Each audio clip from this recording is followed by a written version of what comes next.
Masya Allah, wali ini pernah menghilangkan wabah di suatu negeri, begini kisahnya. Sunan Kudus adalah salah satu penyebar agama Islam di Indonesia yang tergabung dalam Wali Songo, yang lahir sekitar 1500-an Masehi. Nama lengkapnya adalah nama Jafar Shadiq. Ia adalah putra dari pasangan Sunan Ngudung. Ia hidup pada zaman runtuhnya kerajaan Hindu Jawa dan timbulnya negara-negara Islam di Nusantara. Sebelumnya like dan share, jangan lupa subscribe channel kami, tekan tombol notifikasi biar mendapatkan video terbaru dari kami. Pada saat berada di Makkah, Raden Jafar Shadiq menunaikan ibadah haji dan kebetulan saat itu sedang terjadi wabah penyakit yang sulit untuk diatasi.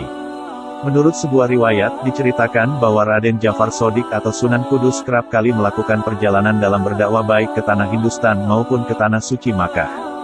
Pada saat berada di Makkah, Raden Jafar Shadiq menunaikan ibadah haji dan kebetulan saat itu sedang terjadi wabah penyakit yang sulit untuk diatasi. Saat itu pula penguasa negeri mengadakan sayembara kepada siapa saja yang berhasil menghilangkan wabah penyakit itu akan diberi hadiah harta benda yang cukup fantastis jumlahnya. Ternyata memang sudah banyak yang mencoba, namun satu pun tak ada yang membuahkan hasil sama sekali. Sampai pada suatu hari, Sunan Kudus menghadap penguasa negeri itu, namun kedatangannya disambut dengan sinis sekali.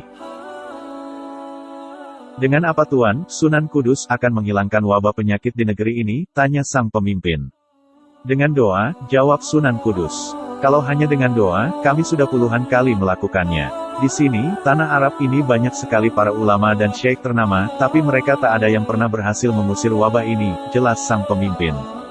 "Saya mengerti, memang tanah Arab ini gudangnya para ulama. Tapi jangan lupa ada saja kekurangannya sehingga doa mereka tidak terkabulkan," ujar Sunan Kudus.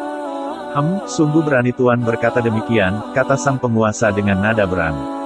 "Apa kekurangan mereka?" tanya sang pemimpin. "Anda sendiri yang menyebabkannya," kata Sunan Kudus dengan begitu tenang.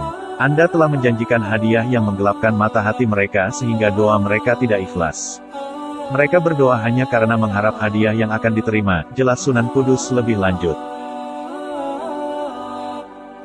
Sang pemimpin pun terbungkam 1000 bahasa dengan jawaban yang diucapkan oleh Sunan Kudus.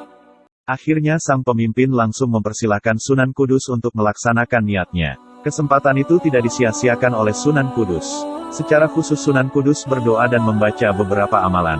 Dalam tempo singkat, wabah penyakit yang menyerang negeri Arab telah menghilang. Bahkan beberapa orang yang menderita sakit keras langsung sembuh dengan begitu cepat. Melihat kondisi ini, sang pemimpin merasa sangat senang. Rasa kagum mulai datang di hatinya. Ia berniat memberikan hadiah yang ia janjikan kepada Sunan Kudus. Namun Sunan Kudus menolaknya dengan halus. Sunan Kudus justru hanya meminta sebuah batu yang berasal dari Baitul Maqdis. Sang pemimpin pun mengizinkannya. Batu itu pun dibawa ke tanah Jawa, dipasang di pengimaman Masjid Kudus yang didirikannya sekembalinya dari tanah suci.